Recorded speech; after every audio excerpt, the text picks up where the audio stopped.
नमस्कार.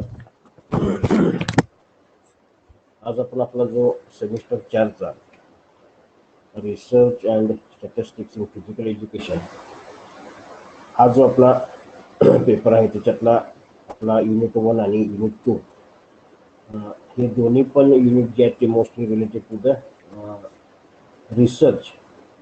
What is mean by research किंवा definition of research, need and importance of research in physical education. त्यानंतर मग ते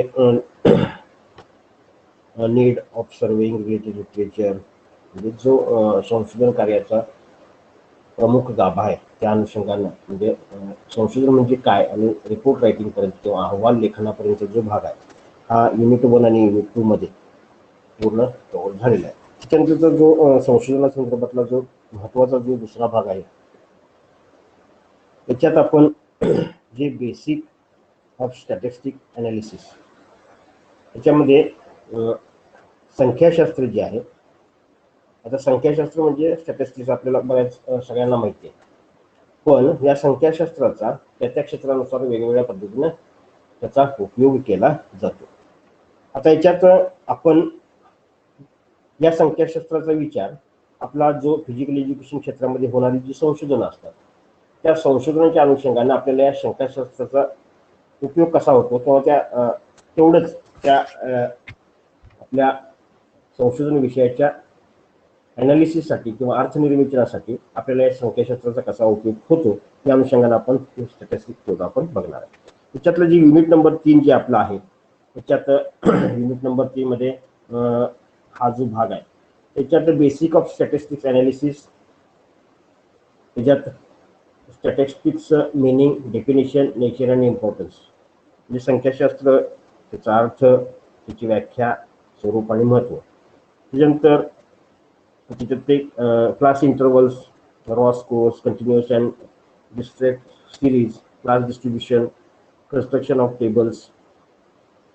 त्याचं ग्राफिकल प्रेझेंटेशनमध्ये graphical presentation of class distributions, histograph, frequency polygram, frequency curve, cumulative frequency, polygon, ogive curve आणि pie diagram, अशा प्रकारचा हा युनिट 3 आहे. आणि युनिट 4 जो आहे तो statistical models in physical education and sports, म्हणजे प्रत्यक्ष आपण जी माहिती गोळा करतो त्या माहितीवर संख्याशास्त्रीय विश्लेषण करण्यासाठी आपण जी प्राथमिक टूल्स संख्याशास्त्रातले वापरतो त्याच्यातनं मेजर्स ऑफ सेंट्रल टेंडन्सी, त्याच्यामध्ये mean, median, mode, meaning and definition, त्यानंतर इम्पॉर्टन्स ऑफ द ॲडव्हान्टेजेस आणि disadvantages and calculation from the group of the ungrouped data, त्यानंतर measures of variability, meaning, importance, computing from the group and the group data, then the percentile and the quartiles, meaning, importance, computing from the group and the ungrouped data. अशा प्रकारचा हा आपला unit 3 आणि unit 4 हा जो आपला संख्याशास्त्र आधारित जे युनिट 2 आहेत त्या युनिटच्या अनुषंगाने आपण आता तिथून पुढे काही गोष्टी बघणार आहे. त्याच्यातला पहिला जो भाग आहे तो युनिट 3 मधला बेसिक ऑफ स्टॅटिस्टिकल अनालिसिस, त्याच्यात स्टॅटिस्टिक्स मध्ये meaning, definition, nature and importance असा जो आपला पहिला भाग आहे त्याच्यामध्ये आपण संख्याशास्त्र म्हणजे काय, त्याची व्याख्या, त्याचं स्वरूप आणि महत्त्व अशा अनुषंगाचा भाग आपण याच्यामध्ये बघणार आहोत.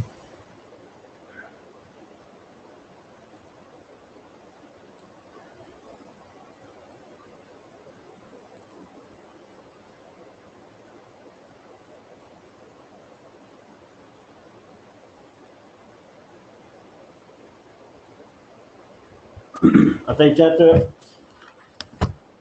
जो आपला पहिला भाग आहे तर हे आपण प्रत्येक जे याच्यातलं एक्सप्लेनेशन असेल, डिस्क्रिप्शन असेल किंवा एक्सप्लेनेशन असेल ते सगळं आपण आपला फोकस हा फिजिकल एज्युकेशन आणि रिसर्च स्टडी याच्या अनुषंगाने असणार आहे. मग ह्याच्यात आता ज्यावेळी आपण संख्याशास्त्र म्हणजे काय हे ज्यावेळी आपण बघतो तर संख्याशास्त्र म्हणजे काय किंवा संख्याशास्त्राचा अर्थ काय या अनुषंगाने जर आपण बघितलं तर गोळा केलेल्या संख्यात्मक माहितीचे विश्लेषण करून संख्याशास्त्रीय योग्य साधन त्यांचे अर्थनिर्वेचन करून निष्कर्ष मांडण्यासाठी संख्याशास्त्रातील विविध प्रणालींची मदत होत असते. म्हणजे आपण जी गोळा केलेली माहिती असते ती एका विशिष्ट प्रकारच्या माहिती साधनांच्या द्वारे आपण ती गोळा केलेली असते.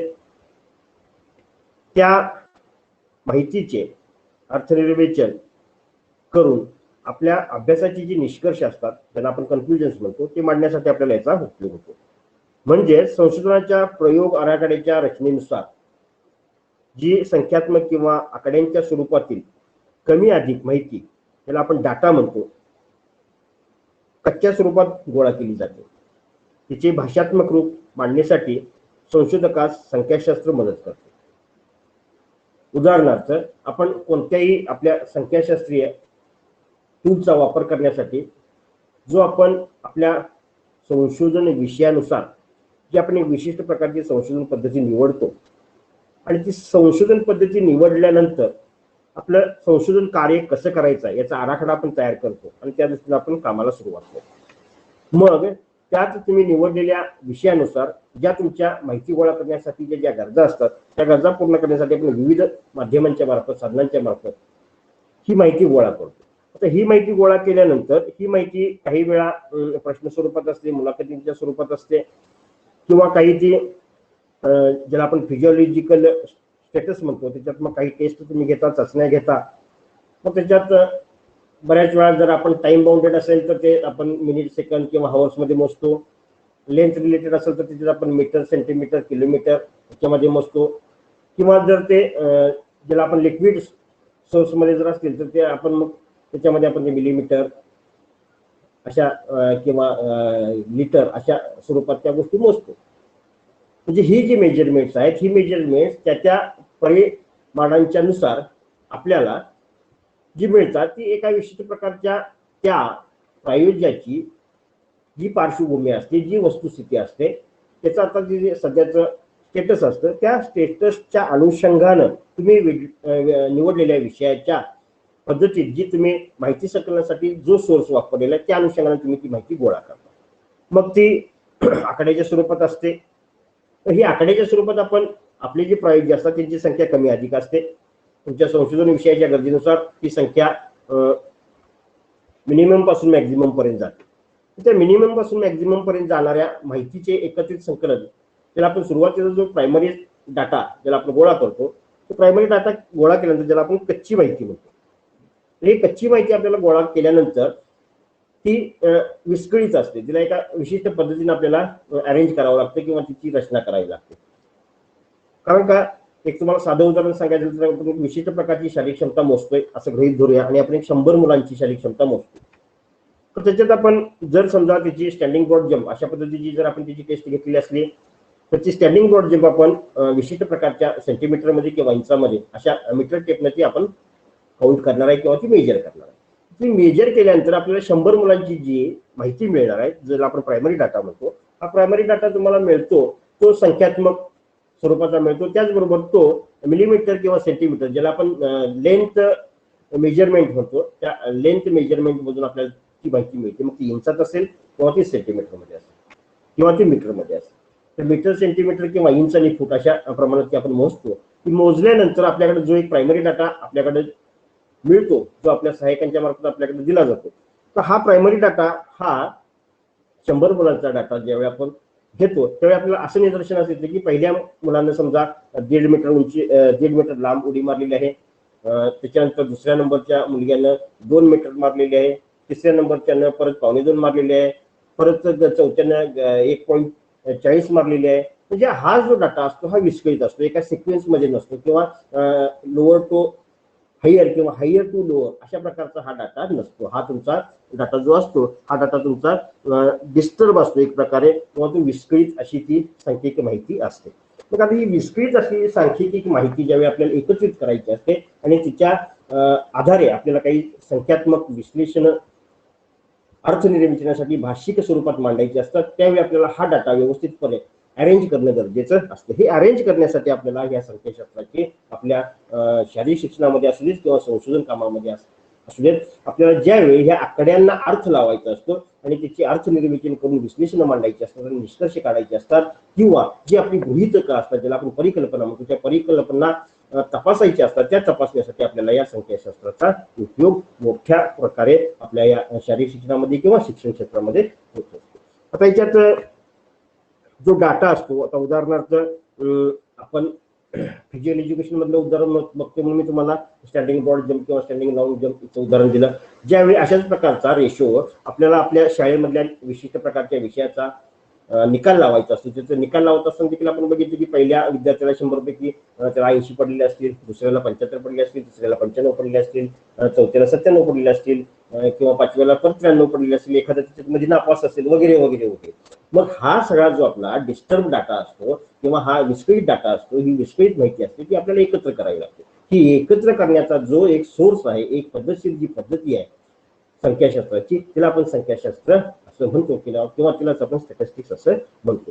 मग आता ही अशी सगळी माहिती जी असते की आपल्याला गोळा करण्यासाठी जे आकडे मिळतात त्या आकड्यांना आपण क्लास इंटरव्हल किंवा फ्रिक्वेन्सी क्लास इंटरव्हल वर्गांतर असे म्हणतो. मग आता ज्या वेळी आपण हे समजा 100 विद्यार्थी आपल्याकडे आहेत तर म्हणजे आपल्याकडे मार्क किती आले, 100 मार्क आले. मग आता हे आकडे 100 मांडायचे असतात आपल्याला ज्यावेळी, त्यावेळी आपण जर साध्या पद्धतीने पुस्तकात मांडायची झाली तर आपल्याला 100 पुस्तकामध्ये मांडावे लागते. मात्र ह्याच आपल्याला जर रिडक्शन करायचं असेल तर आपण त्या मार्कांचं एक विशिष्ट प्रकारे इंटरव्हल, ज्याला आपण क्लास इंटरव्हल म्हणतो, ते आपण घेऊ शकतो. म्हणजे क्लास इंटरव्हल तुमची 5ची असेल किंवा 10ची असेल, 20ची, म्हणजे संख्या तुमची टोटल डाटेची किती आहे त्याच्यावर तुम्ही त्या इंटरव्हल ठरवू शकता. म्हणजे 5चा एक ग्रुप, 10चा एक ग्रुप, 15चा एक ग्रुप, 20चा एक ग्रुप, अशा पद्धतीने 25, 50 वगैरे जसं तुमच्या डाटा किती असेल तर डाटाची आपण विभाग करू शकतो. ह्याच्यात आपण काय करतो तर आपल्याला समजा 5 विद्यार्थ्यांचा रेशो काढायचा आहे, तर 5 विद्यार्थ्यांचा रेशो आपल्याला काढायचा आहे किंवा नापास विद्यार्थ्यापासून आपल्याला रेशो काढायचा आहे, तर आपण काय करणार आहे की क्लास इंटरव्हल जी मांडणार आहे ती साधारणपणे आपण कशी मांडतो की 5ची इंटरव्हल किंवा 10ची इंटरव्हल अशी धरून आपण जर मांडायची ठरवली तर पहिला तुमचा 5चा रेशो काय असतो आपला इन जनरल की 35. 100 पैकी जर 35 मार्क असतील तर तो विद्यार्थी पास असतो.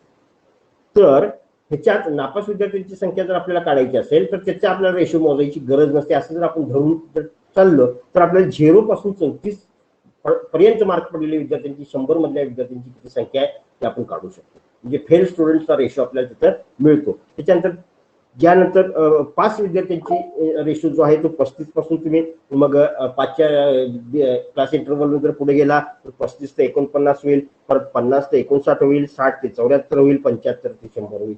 म्हणजे असे कुठलेही तुम्ही 5चा घेऊ शकता, 10चा घेऊ शकता, 25चा घेऊ शकता. असा क्लास इंटरव्हल तुम्ही तुमच्या ह्याच्याप्रमाणे तो डिस्ट्रीब्यूट करू शकता. म्हणजे ज्याला आपण पहिल्यांदा काय म्हटलं की फ्री डाटा किंवा ज्याला आपण विस्कळीत संख्यात्मक माहिती म्हटलं, आणि तिला आपण सिस्टमॅटिक वे मध्ये जर आणायचं म्हटलं, त्याची ग्रुप करायचे म्हटले तर जी फ्रिक्वेन्सी क्लास इंटरव्हल आहे ती तुम्ही तुमच्या गरजेप्रमाणे, आता आपण इथं काय केलं की 34 पर्यंत एक क्लास इंटरव्हल घेतली, त्याच्यामध्ये फेल स्टुडंटचा रेशो आपल्याला मिळणार आहे. त्याच्यानंतर आपल्याला 35 ते 49 मध्ये त्याच्यात 5च्या इंटरव्हलला मिळणार आहे. त्यानंतर 50 ते 59 याच्यामध्ये आपल्याला 10च्या इंटरव्हलला मिळणार आहे. त्यानंतर 60 ते 74 याच्यामध्ये आपल्याला 25 न मिळणार आहे. आणि 75 ते 100 याच्यामध्ये आपल्याला 25 न मिळणार आहे. अशा अनुषंगाने तुम्ही ह्या गोष्टी ह्याच्यामध्ये क्लास इंटरव्हल टाकून घेऊ शकता. मग आता ह्याचा फायदा होतोय का आपल्याला, तर याच्यात जे पहिला जो ग्रुप आहे आपला तो 0 ते 34 याच्यामध्ये आपल्याला फेल ग्रेड म्हणजे एकूण 100 विद्यार्थ्यातले नापास विद्यार्थी किती झाले, तर ते ज्या विद्यार्थ्यांना 0 मार्कापासून 34 मार्क पडले ते विद्यार्थी फेल झाले. त्यानंतर 35 पासून 49 पर्यंत पहिला जो ग्रुप आपला क्लास इंटरव्हल आपण जो केला, ज्याला आपण थर्ड ग्रेड देतो किंवा ज्याला आपण नुसता पास म्हणतो, तर याच्यासाठी आपल्याला 35 पासून 49चा रेशो आपण घेतला. म्हणजे हा कितीचा आहे तुमचा,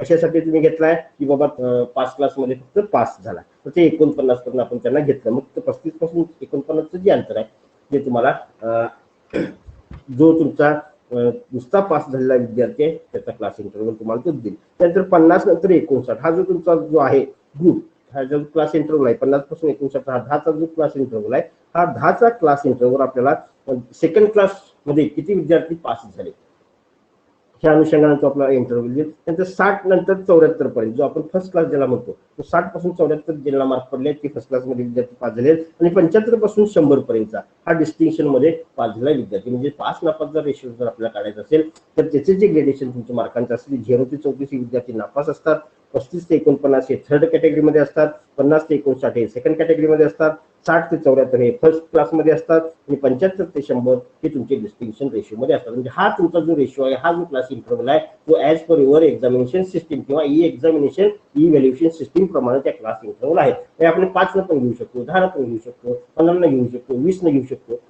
म्हणजे तुम्हाला 100 विद्यार्थ्यांची जी गट करायची असतील ते 100 विद्यार्थ्यांचे आकडे 100 स्वतंत्रपणे, ज्याला आपण सिंगल डिजिट म्हणतो, ते सिंगल डिजिट आपण इव्हॅल्युएट न करत बसता आपण काय करायचे, ती ग्रुप करायचे. म्हणजे त्या 100 विद्यार्थ्यांचे ग्रुप केल्यानंतर आपल्याला 5ची इंटरव्हल घेऊ शकतो, 10ची घेऊ शकतो, 15ची, 20ची अशी तुम्ही इंटरव्हल त्याच्यामध्ये घेऊ शकता. तर ह्याच्यामुळे आपल्याला काय होतं की आपण तो समजा तुम्ही 20ची इंटरव्हल घेतली तर तुमचे ग्रुप किती होणार, 100चे 20 5 100 5 ग्रुप होणार.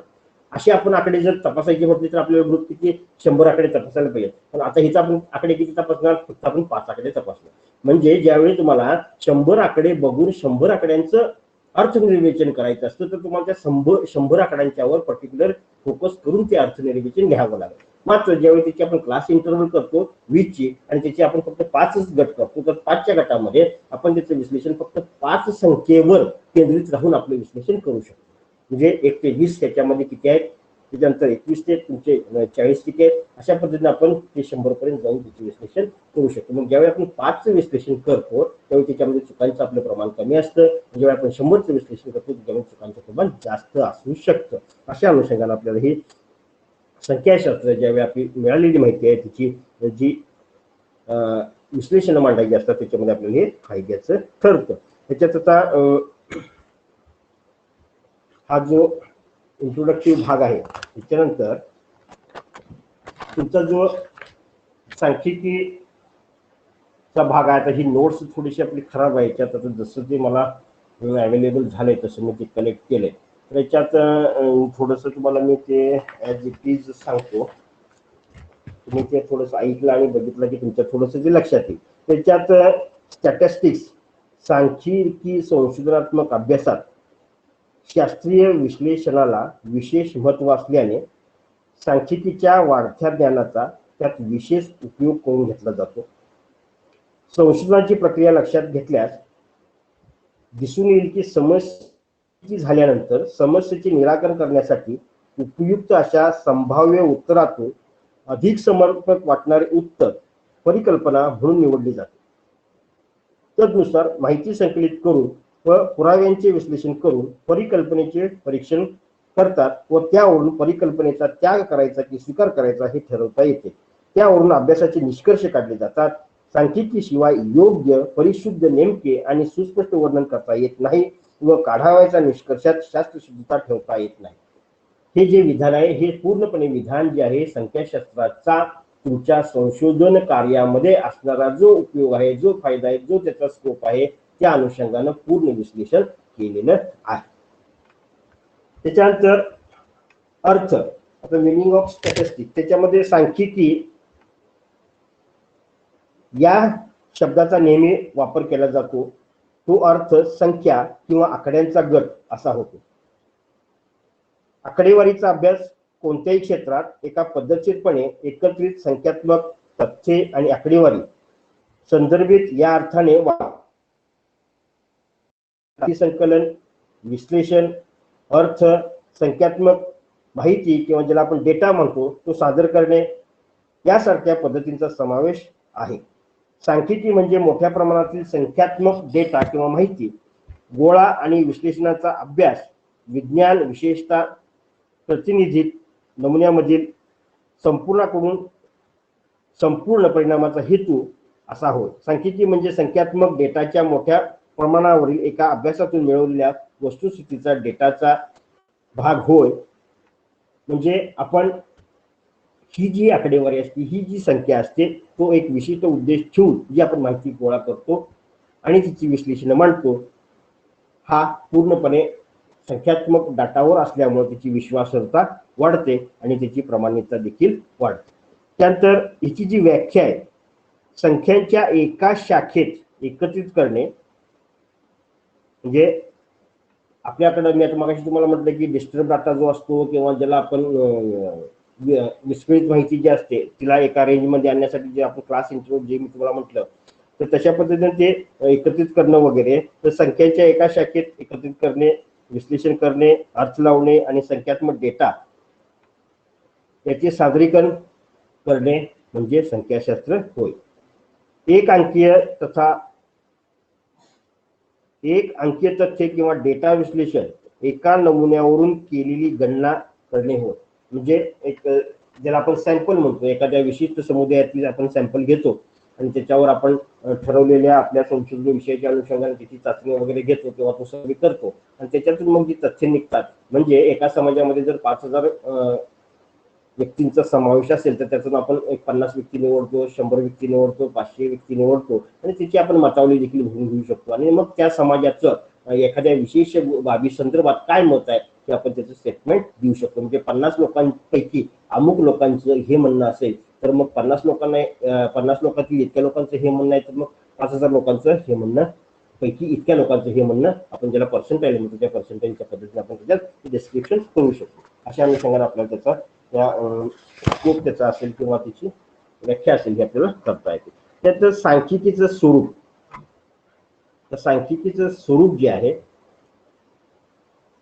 ते सांख्यिकीचं स्वरूप त्याच्यात त्यांनी म्हटले की आकडेवारी म्हणजे डेटा संकलने विश्लेषणांचे विज्ञान आहे. म्हणजे एक प्रकारचे संख्याशास्त्रीय शास्त्र आहे, विज्ञान. तसे सांख्यिकी ही एक नमुन्याचे काही अक्षरांचे वर्णन करणारे संख्यात्मक मापन आहे. सांख्यिकीचे मुख्यतः 2 भाग करता येतात, वर्णनात्मक सांख्यिकी आणि अनुमानात्मक सांख्यिकी. ज्याला आपण वर्णनात्मक सांख्यिकी म्हणतो त्याच्यातला वर्णनात्मक सांख्यिकीत मुख्यतः केंद्रीय प्रवृत्ती दर्शवणारी मध्यमान, मध्यांक, मध्यगा किंवा ज्याला आपण मीन म्हणतो, त्याच्यानंतर मीडियन ज्याला आपण बहुलोक म्हणतो, अशा प्रकारची मीन, मीडियन, मोड ही परिमाणे जी आहेत ती विस्तार, रेंज, चतुर्थक विचलन ज्याला आपण क्वार्टाईल डिव्हिएशन म्हणतो, मध्यमान विचलन ज्याला आपण मीन डिव्हिएशन म्हणतो आणि प्रमाण विचलन ज्याला आपण स्टँडर्ड डिव्हिएशन म्हणतो, ही विचलनशीलतेची प्रमाणे शतकमान ज्याला आपण पर्सेंटाईल म्हणतो, सहगुण संबंध ज्याला को रिलेशन किंवा को इफिशियंट म्हणतो, इत्यादींचा समावेश या आपल्या वर्णनात्मक सांख्यिकी जी आहे त्या वर्णनात्मक सांख्यिकीमध्ये मीन, मीडियन, मोड असेल, क्वार्टाईल डिव्हिएशन असेल, त्याच्यानंतर मीन डिव्हिएशन असेल किंवा स्टँडर्ड डिव्हिएशन असेल किंवा पर्सेंटाईल आणि को इफिशियंट कोरिलेशन असेल, अशा प्रकारच्या बाबी आपल्याला या वर्णनात्मक सांख्यिकीमध्ये संख्याशास्त्रातल्या वापरता येतात. त्याच्यानंतर जे तुमचं वर्णनात्मक सांख्यिकीमुळे विज्ञानाची वर्णनात्मक माहिती मिळते, विभाजनाची मध्यमान कृती कोणती, त्यातील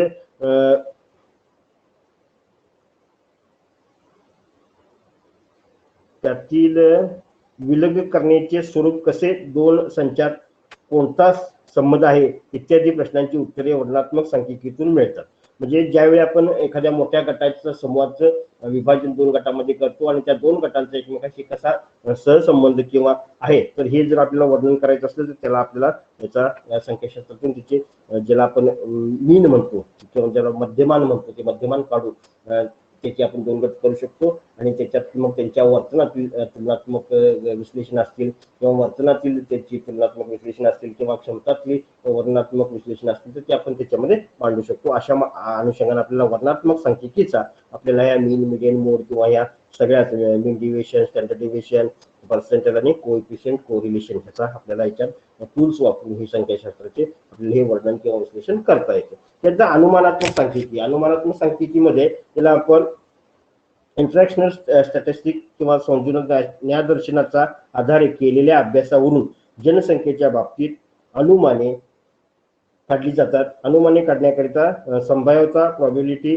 न्यादर्शन, विभाजन, विविध परिणामांच्या प्रमाण त्रुटी ज्याला आपण स्टँडर्ड एरर्स म्हणतो, टी परीक्षिका, त्यानंतर एक्स स्क्वेअर परीक्षिका किंवा एनोवा, एन्कोवा इत्यादी अनुमानात्मक सांख्यिकीत याचा समावेश होतो. म्हणजे जसं वर्णनात्मक आपल्याला सांख्यिकीमध्ये मीन, मीडियन, मोड यांचा जसा फायदा होतो तसा याच्यात आपल्याला प्रोबॅबिलिटीमध्ये जे तुम्हाला स्टँडर्ड एरर असतील, टी परीक्षिका असेल, एक्स वर्ग परीक्षिका असेल, त्याच्यानंतर टी परीक्षिका असेल, एनोवा आणि एन्कोवा अशा प्रकारच्या सांख्यिकी साधनांचा आपल्याला याच्यामध्ये फायदा होतो. त्यात सांख्यिकीचे महत्व, आकडेवारी म्हणजे डेटा गोळा करणे, त्याचे विश्लेषण करणे आणि अनुमान काढण्याचे शास्त्र आहे. आकडेवारी शैक्षणिक संशोधनासाठी अत्यंत महत्त्वाची आहे, कारण आकडेवारीवरूनच प्राप्त झालेले निष्कर्ष विश्वासार्ह असतात. आकडेवारीच्या क्षेत्रात माहिती मिळवण्याचे विज्ञान आहे. कोणता डेटा आणि निष्कर्ष विश्वास आहेत हे निर्धारित करण्यात आकडेवारीतील आकडेवारीत्मकता आवश्यकतेची आपल्याला माहिती देते. जेव्हा सांख्यिकी तत्वे अचूकपणे लागू केले जातात तेव्हा सांख्यिकीची विश्लेषणामुळे अचूक परिणाम उद्भवतात.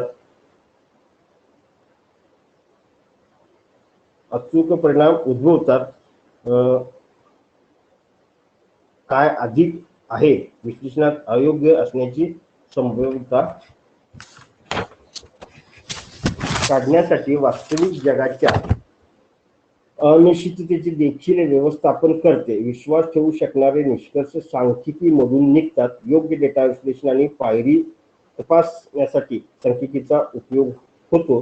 संख्याशास्त्रीय निष्कर्ष नेहमी मर्यादित असतात आणि मर्यादा समजून घेणे आवश्यक असतात. एखाद्या विश्लेषणासाठी गृहीतकांचे उल्लंघन सर्वाधिक सांख्यिकीय विश्लेषणाचे गृहीतक आहे. हे गृहीतक बऱ्याचदा नमुना प्रकारच्या डेटावर प्रकार आणि डेटा कसे वितरित केले जातात या विषयीची आवश्यकता असते. आपण गृहीतक तपासता विश्लेषणात निष्कर्ष काढण्यास आपण परिणामकारकतेवर विश्वास ठेवू शकत नाही. जरी डेटा व्यवस्थित गोळा करण्यासाठी आवश्यक सर्व उपाय केलेले असतील तरी सुद्धा डेटा आणि परिणाम यावर विश्वास करण्यासाठी आपल्याकडे जी संख्याशास्त्रीय माहिती असते ती आवश्यक असते. म्हणजे आपण तोंडी स्वरूपात जर एखाद्या गोष्टीची विश्लेषण करायचं ठरवलं माहितीची तर त्याची विश्वासार्हता थोडीशी कमी असते. मात्र जर ते सिस्टमॅटिक जी तुमची संख्याशास्त्रीय साधनं आहेत त्या संख्याशास्त्रीय साधनांचा जर आपण याच्यात उपयोग केला तर आपल्याला त्याच्यामध्ये त्याची सत्यता किंवा विश्वासार्हता वाढते आणि ती जनसामान्यांना मान्य होण्यासारखी असते. अशा प्रकारचा त्या विश्वास संदर्भातला हा भाग याच्यामध्ये आहे. आता आपला जो ह्याचा जो भाग आहे संशोधनाचा शारीरिक शिक्षणातला जो भाग आहे त्याच्यामध्ये साधारणपणे आपण बघितलं की काही वेळा आपण शारीरिक शिक्षण त्याच्यामध्ये काही आपण ज्याला आपण हे म्हणतो अकॅडमिक बाबी सुद्धा म्हणजे आता नियम आणि नियमावली हा जर एखाद्या खेळासंदर्भातला भाग असेल तर तो प्रत्यक्ष कृतीचा नसतो, मात्र तो एक विशिष्ट प्रकारचा अभ्यास असतो. तर अशा प्रकारच्या याच्यामध्ये विद्यार्थ्यांची तुमची जर बुद्धीचं प्रमाण काय असेल किंवा रिएक्शन टाइम देखील हा बुद्धीचा भाग असतो.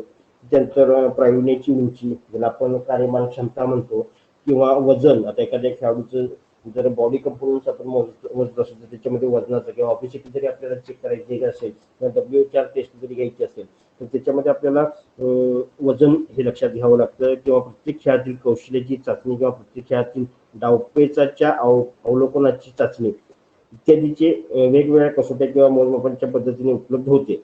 या माहितीतील निरनिराळ्या आकड्यांच्या स्वरूपातील माहिती उपलब्ध होते. या माहितीतील निरनिराळ्या आकड्यांचा सार समजण्यासाठी संख्याशास्त्राचा उपयोग करावा लागतो. विद्यार्थ्यांच्या खेळाडूंच्या प्रगतीची वा संपादन केलेल्या प्रवृत्तीची कल्पना करून घेण्यासाठी संख्याशास्त्र शारीरिक शिक्षक वा इतर शिक्षकांना फार मोठी मदत करते. त्यासाठी शारीरिक शिक्षण शिक्षक व इतर विषयातील शिक्षकांना देखील संख्याशास्त्राचे आवश्यक तितके ज्ञान खेळाडूंच्या विद्यार्थ्यांच्या मूल्यमापनाकरता आवश्यक असते. म्हणूनच आपल्या सिलेबसमध्ये ह्याचा अंतर्भाव केलेला आहे. आता संख्याशास्त्र याची जी व्याख्या आपण मगाशी केली त्याच्यात तीच व्याख्या इथं पण आहे की संख्याशास्त्र म्हणजे आकड्यांशी व्यवहार करणारे शास्त्र. थोड्या वेगळ्या अर्थाने घेतली.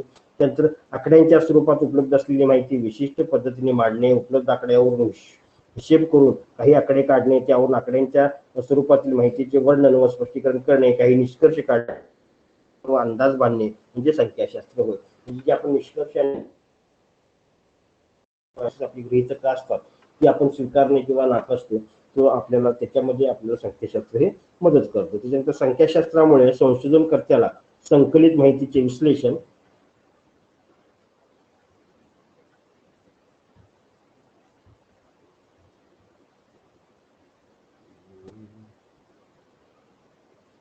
हा इथं भाग आहे बघा. संख्याशास्त्रामुळे संशोधनकर्त्याला संकलित माहितीचे विश्लेषण करण्यासाठी उपयोगात आणायचे दृष्टिकोन निश्चित करता येतात. योग्य ते अर्थ निर्वचन करून काढलेले निष्कर्ष शास्त्रीय तत्वावर आधारित जातात का ते पाहता येतात. म्हणून शालेय शिक्षणशास्त्र संख्याशास्त्राला फार महत्व आहे. संख्याशास्त्राचे पुढील प्रकारचं वर्गीकरण केले जाते. वर्णनात्मक संख्याशास्त्र, तुलनात्मक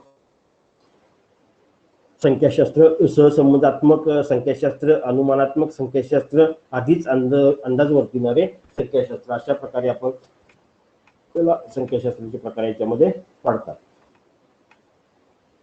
आता पुढच्या तासाला आपण त्याचे जे डेफिनेशन आहेत पर्टिक्युलर्स त्या पुढच्या तासाला आपण बघूया.